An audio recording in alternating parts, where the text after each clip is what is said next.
Salut, c'est Cyril de Web de Fou, j'espère que tu vas bien. Aujourd'hui on se retrouve pour un nouveau podcast pour voir ensemble comment survivre dans la jungle Internet. Donc on va aborder aujourd'hui un peu tout le bordel qu'est Internet et comment s'y retrouver dedans et surtout comment se démarquer, comment créer de la valeur ajoutée dans un business en ligne qui soit futur, à venir, que ce soit en projet ou que tu sois déjà dans le business et que tu te diversifies ou que tu as envie de croître tout simplement. Avant ça, tu connais le truc, tu cliques sur le bouton s'abonner, tu vas dans la description, il y a un lien, ça s'appelle rejoins mes contacts privés, tu cliques dessus, tu mets ton email et tous les matins tu reçois un podcast à forte valeur ajoutée avec des informations qui vont changer ta vie et ton business, crois-moi. Ok ?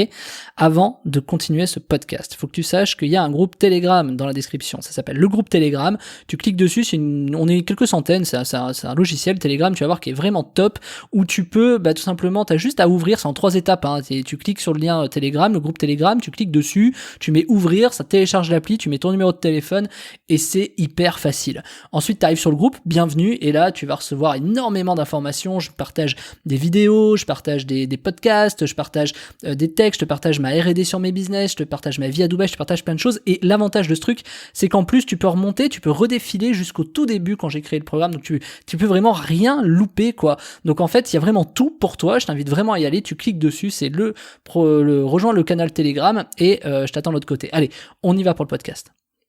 Je crois que c'est l'intro la plus longue que j'ai faite ever. Bref, alors, on y va pour le podcast. Il faut se démarquer, c'est ça que je vais essayer de t'expliquer aujourd'hui. Comment est-ce qu'on survit dans la jungle Internet ? Il faut que tu te démarques. Le problème, c'est que tu entends ça partout. Ouais, mais comment, Cyril, on peut se démarquer ? Comment ? Alors, je vais te répondre.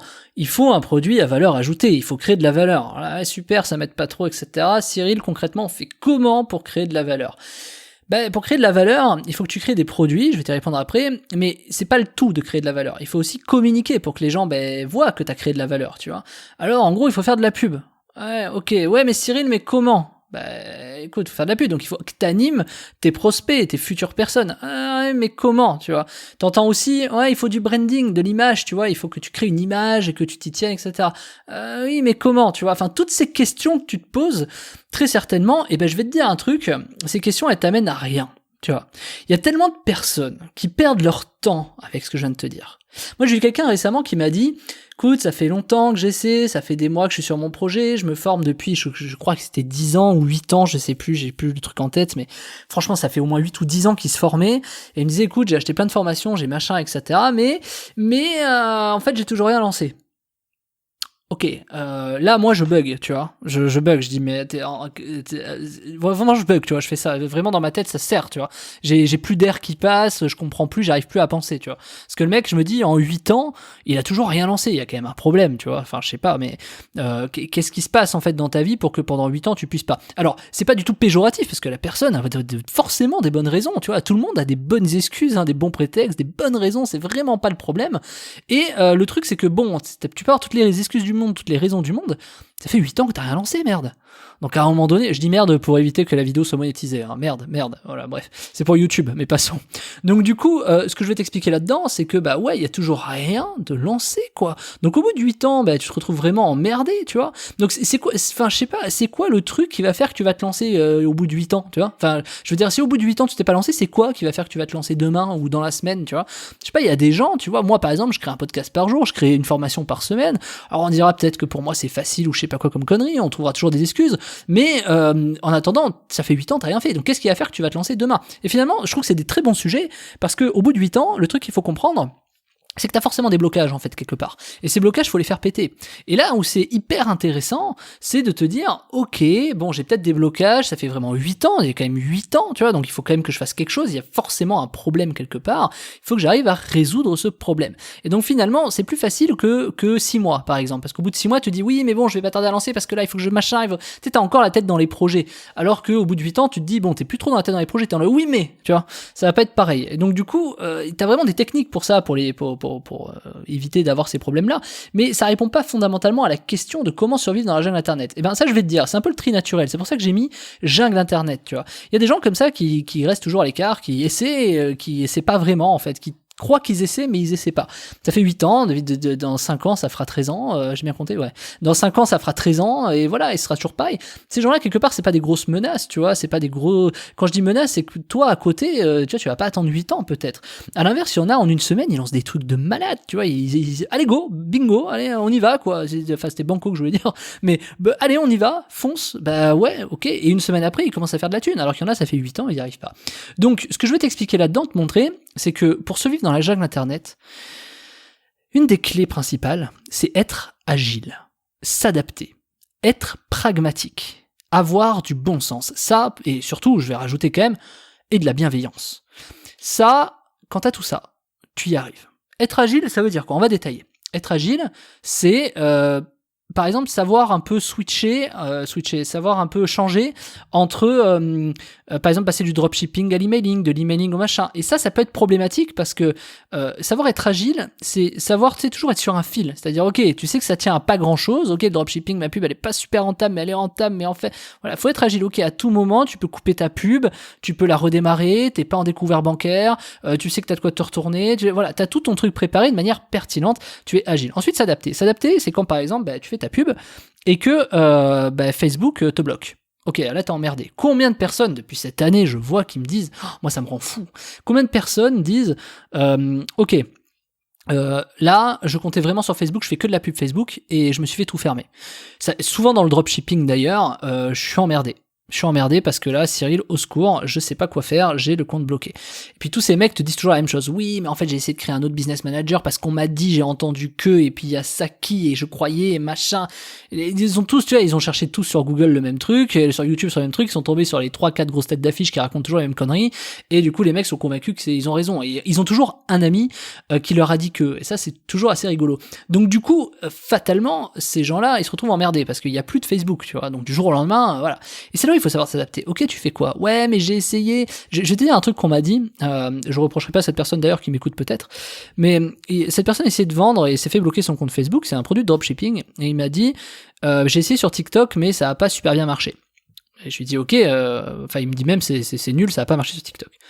Je lui dis, ok, ouais, enfin, qu'est-ce que t'as fait sur TikTok ? Parce que TikTok, c'est de la bombe, quoi, en termes de pub. Donc, dis-moi pourquoi t'as pas réussi, en fait. Et il me dit, j'ai mis, tu vois, la vidéo, elle tourne autour du produit, etc. Déjà, tout de suite, le mec, j'arrête. Je lui dis, mais tu t'es cru sur quoi ? Tu t'es cru sur une plateforme de cinéma ou quoi ? T'es sur TikTok, faut que ce soit fun, tu vois. C'est pas en faisant tourner une caméra autour d'un produit que ça va acheter, quoi.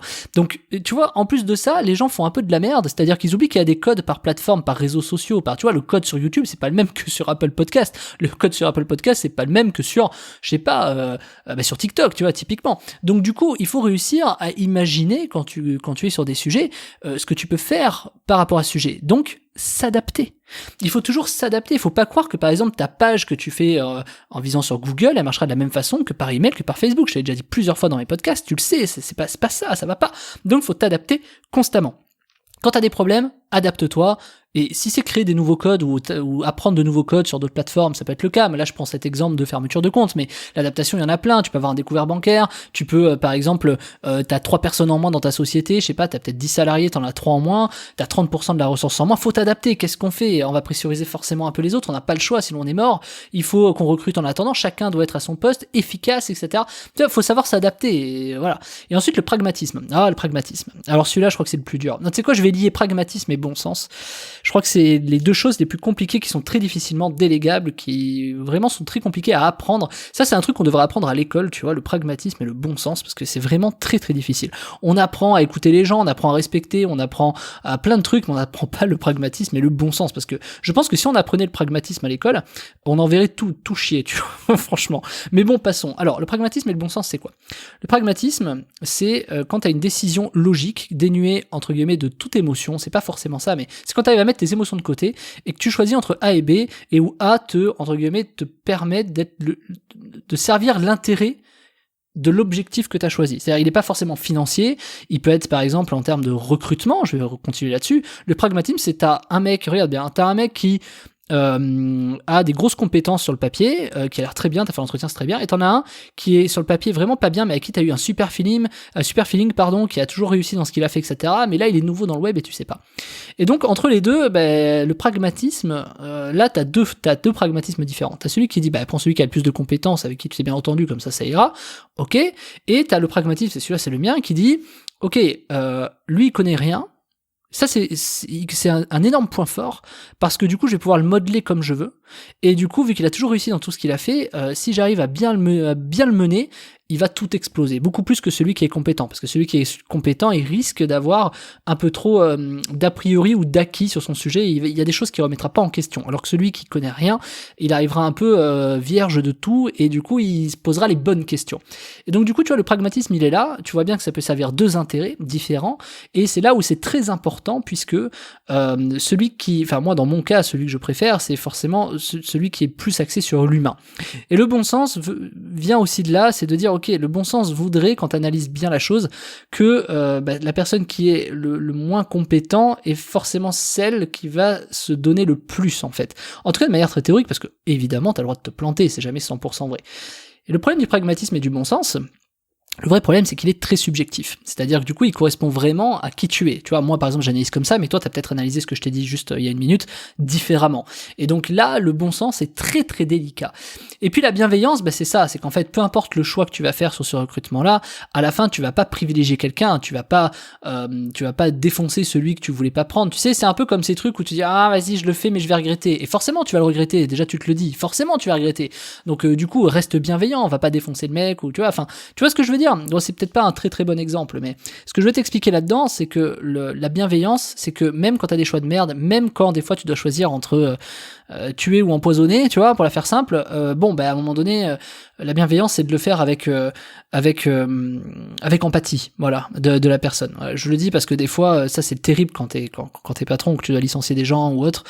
Voilà, faut savoir des fois un peu couper dans le vif, et voilà, des fois il y a des racines qui sont mortes, il faut savoir les couper. C'est très très dur, t'as pas de bon choix là-dedans, même si les racines, elles ont permis de construire l'arbre, elles ont permis d'enraciner l'arbre, du coup, tu vois, voilà, mais maintenant elles sont mortes les racines, donc il faut les couper.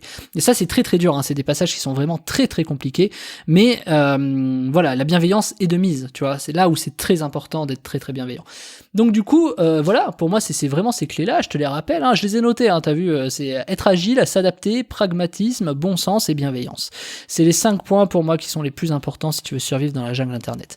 Et si tu veux non seulement survivre, mais également développer ton business ou commencer par exemple sur le web, je t'ai préparé un truc cette semaine, c'est le live privé web de fou, qui c'est dans la description, tu cliques dessus, ça s'appelle live privé web de fou live privé, je sais plus, et du coup tu cliques dessus et tu vas voir, pour une somme vraiment ridicule par mois, tu vas pouvoir accéder à tous les lives. Les lives c'est quoi ? Les lives c'est 1, 2 ou 3 fois par semaine, on va faire un live de 2 heures et on va traiter des cas, de tous les cas qu'on va pouvoir voir ensemble, c'est-à-dire les cas, par exemple, de ta croissance. Si par exemple tu veux croître et tu sais pas comment, t'es peut-être bloqué un chiffre d'affaires, ou alors à l'inverse, t'es en train de mourir et tu sais pas comment te redresser, quelles sont les solutions que tu peux apporter, quelles compétences, est-ce qu'il faut, tu vois, toutes les questions que tu peux te poser, ou alors t'es peut-être tout simplement salarié et tu te dis, ok, je veux quitter mon patron, est-ce que c'est le bon moment, qu'est-ce qu'il me faut, pourquoi, par quoi je commence, est-ce que je devrais me former, toutes ces questions que tu te poses, on va les traiter en live, on va les poser sur papier, tu vas voir, je vais t'envoyer juste après l'achat, tu reçois un petit formulaire, un petit truc où tu vas poser un peu tout ça par écrit, et on va traiter tout ça en live, toutes les semaines, on va créer tout ça ensemble, et je vais y répondre un maximum, je vais t'aider un maximum. On va voir des cas concrets, par exemple tes pages de vente, on va peut-être voir également tes séquences email, on va peut-être voir, je sais pas, en fait, tout ce que tu veux, tout là où tu penses que tu as un blocage, où tu peux faire mieux, etc. Et on va aller voir ça ensemble, et c'est comme un coaching de groupe, en fait, qu'on va faire, on va prendre des sujets, et on va les traiter ensemble, voilà. C'est ce qu'il y a dans les lives privés de Web de Fou, donc je t'invite vraiment à le rejoindre pour la modique somme qui est vraiment ridicule. Tu cliques dans la description, ça s'appelle Web de Fou live privé, tu cliques dessus, tu vas voir, tu mets ta CB, en se rejoignant de l'autre côté, tu vas voir le questionnaire, et tu vas voir cette semaine, on enclenche le premier live, je te dis à tout de suite. Ciao, ciao.